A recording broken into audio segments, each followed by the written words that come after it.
नमस्ते दोस्तों, आज इस वीडियो में हम बात करेंगे इंडोफार्म आईपीओ के बारे में। आईपीओ काफ़ी अच्छा दिखाई दे रहा है, अराउंड 40% का जीएमपी भी दिखाई दे रहा है। पर वीडियो में समझने की कोशिश करेंगे कि इस कंपनी का साइज़ कितना है, क्योंकि साइज़ देख के ना कंपनी में थोड़ा रिस्क लग रहा है और प्लस थोड़े इसके वैल्यूएशन भी हाई लग रहे हैं। ठीक है, पहले मतलब क्विकली हम देख लेते हैं कंपनी की डिटेल। मतलब क्रेन्स वगैरह बनाती है और ट्रैक्टर वगैरह बनाती है। यहाँ पे देख सकते हो, ये क्रेन का मैंने फोटो निकाल के रखा है और ट्रैक्टर वगैरह भी बनाती है। ऑलमोस्ट सारे लोगों ने इंटरनेट पे देख ही लिया रहेगा। ठीक है, वहाँ पे रील्स वगैरह बनाते हैं ना, तो बताते। तो क्रेन्स ट्रैक्टर वगैरह बनाती है। The company operate two brands, Indofarm, Indo power. इनके टू ब्रांड है, इंडोफार्म और इंडो पावर से। They export their product country to like Nepal, Syria, Sudan, Bangladesh, Myanmar.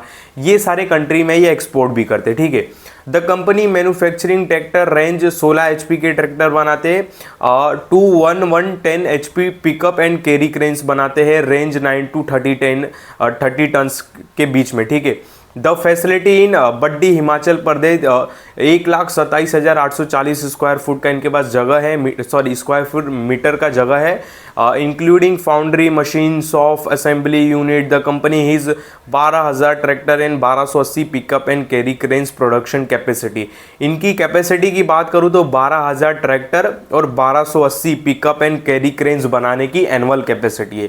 Capacity ठीक है इनके मार्केट कैप के हिसाब से। मैं मार्केट कैप बता देता हूँ। इस कंपनी का अभी तक मार्केट कैप अराउंड 1,000 करोड़ का निकल के आता है, जो कि स्मॉल कैप भी आप नहीं बोलोगे, इसको माइक्रो स्मॉल कैप कंपनी बोलोगे। 1,000 करोड़ का केवल मार्केट कैप है। ठीक है, तो बहुत ही छोटी कंपनी है।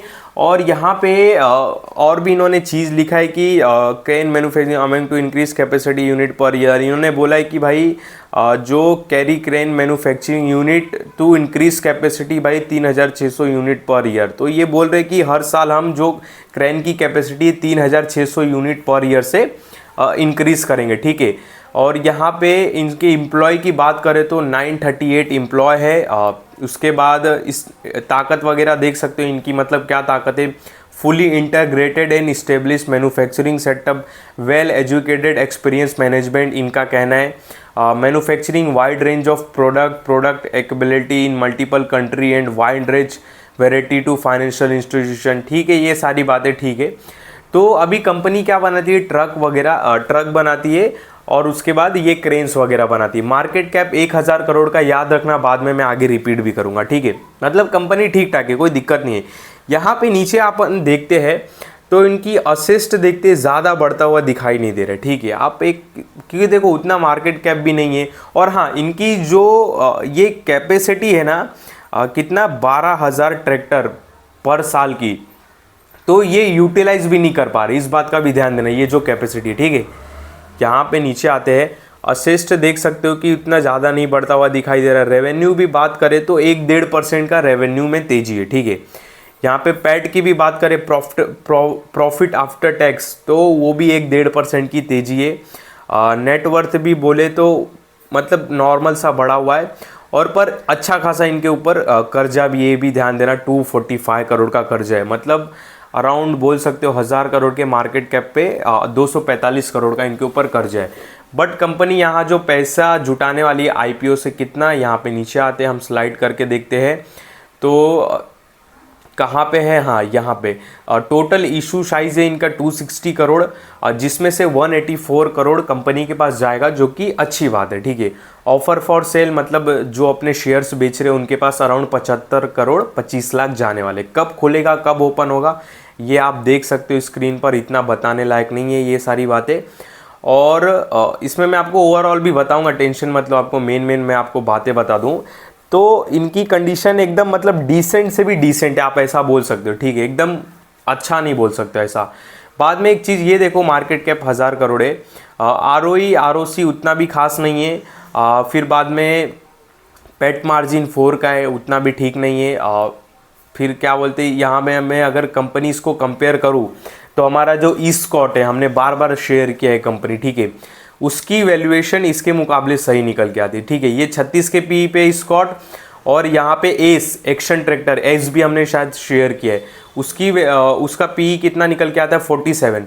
बट इसका पीवी देख, इसका अगर हम पी रेशियो देखें कहाँ गया, तो इसका पी रेशियो अराउंड 54 का निकल के आता है। मतलब भाई इसका पी रेशियो भी हाई निकल के आ रहा है और वैल्यूएशन ज़्यादा मांग रहा है, ऐसा आप बोल सकते हो। ओवरऑल भी मैं आपको बताऊंगा, टेंशन मत लो यहाँ पे। और क्या है, और कुछ देखने लायक नहीं, ठीक है। तो देखो ओवरऑल मेरा क्या नज़रिया है इस आईपीओ को लेके, अब बात कर लेते हैं। कंपनी में सारी बातें ठीक है, ठीक है, मतलब ठीक है, मतलब कंडीशन ठीक है, बट इसमें बहुत सारे नेगेटिव है। पहला, हाई वैल्यूएशन मांग रहा है भाई, मतलब वैल्यूएशन इसने हाई रखा है। उसके बाद देखा जाए तो अगर मेरे को ऑप्शन चाहिए इंडो फार्म में इन्वेस्टमेंट करने का, तो मेरे पास फिर ई स्कॉट पड़ा है, एस पड़ा है, ठीक है, वो मार्केट के लीडर है। फिर महिंद्रा एंड महिंद्रा भी हो गए, वो चलो ठीक है, ट्रैक्टर में क्रेन्स नहीं बनाती, पर ई स्कॉट तो पड़ा है अपने पास, ठीक है। उसके बाद एस तो पड़ा है, ठीक है। तो इसको कंपटीशन भी है और ये कंपटीशन के मुकाबले हाई वैल्यूएशन भी मांग रहे, ठीक है, ये दिक्कत हो गई। बाद में मार्केट का बहुत छोटा है यार, 1000 करोड़, मतलब इतना नहीं यार होना चाहिए, बहुत ही कम है, ठीक है।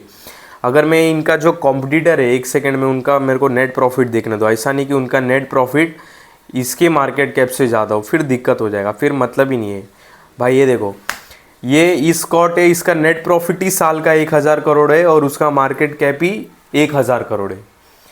तो भाई मैं सीरियसली इसको चूज़ कर लूँ अगर इन्वेस्टमेंट पर्पज़ के हिसाब से मैं बताऊँ। जीएमपी का छोड़ दो, बाद में आएंगे।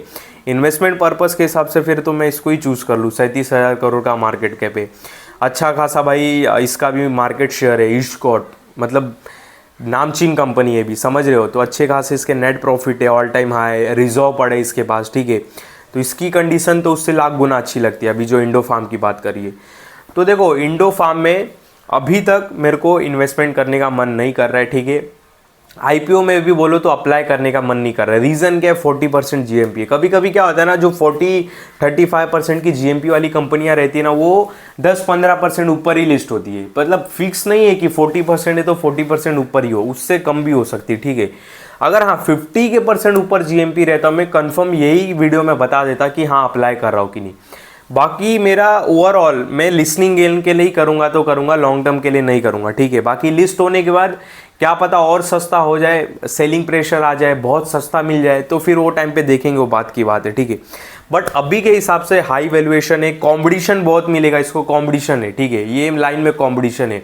और ई स्कॉट जैसे लोग इसको कंपटीशन देंगे तो आप समझ सकते हो। तो कंपटीशन है, हाई वैल्यूएशन मांग रहा है, तो मैं इसको लॉन्ग टर्म के लिए तो अप्लाई नहीं करूंगा, यही वीडियो में बता दे रहा हूँ। बाकी लिसनिंग गेन की बात रही कि लिसनिंग गेन के लिए अप्लाई कर रहा हूँ कि नहीं, मैं सब्सक्रिप्शन देखूंगा, जीएमपी भी देखूंगा, एंड होते होते जीएमपी कितना हो रहा है, फिर बाद में एंकर बुक जो इनका 76 करोड़ का है कुछ अराउंड, हाँ 78 करोड़ का एंकर बुक, मतलब ये 78 करोड़ कौन से बड़े बड़े लोग इस कंपनी में इन्वेस्ट कर रहे हैं, मैं वो देखूंगा, ठीक है। ये 3-4 क्राइटेरिया देखूंगा, सब्सक्रिप्शन रेट, जीएमपी और एंकर बुक, एंड तक देखूंगा। अच्छा लगा तो मैं टेलीग्राम पे अपडेट कर दूंगा कि भाई मैं लिसनिंग गेन के लिए अप्लाई कर रहा हूँ, ठीक है। नहीं तो मैं नहीं भी कर सकता हूँ, क्योंकि जो 40-35 की कंपनियाँ रहती है ना लिसनिंग गेन वाली, उसमें थोड़े गड़बड़ रहते हैं, मतलब वो लिस्ट होती है 15-20% ऊपर, थोड़ा रिस्की टाइप हो जाता है, ठीक है। ऐसा तो मेरे को उतना रिस्क नहीं लेना है, समझे बात को। बाकी मैं अब जो भी रहेगा अपडेट कर दूंगा टेलीग्राम पे, आप टेलीग्राम पे ज्वाइन भी हो सकते हो, वहाँ पे मैं बता दूंगा कि मेरा क्या व्यू है, मैं अप्लाई कर रहा हूँ कि नहीं अप्लाई कर रहा हूँ। बाकी मैं अभी तो नहीं बता सकता, क्योंकि ये आज ही ओपन हुआ है, 2 दिन रहेगा, 2 दिन में क्या पता इसकी जीएमपी 50 के ऊपर हो जाए, तो फिर मैं अप्लाई के लिए सोच सकता हूँ, ठीक है। तो ये मेरे कुछ व्यू निकल के आ रहे हैं इस आईपीओ के लिए। बाकी इस आपको वीडियो में आपको कोई भी मैं उत्साहित नहीं कर रहा हूँ या डिसीजन नहीं दे रहा हूँ कि आप अप्लाई करो या ना करो। जो भी डिसीजन लेना अपने हिसाब से लेना। बाकी मेरे इस वीडियो में आपको किसी भी तरह का डिसीजन का सजेशन नहीं है, इस बात का भाई बहुत बहुत ध्यान देना।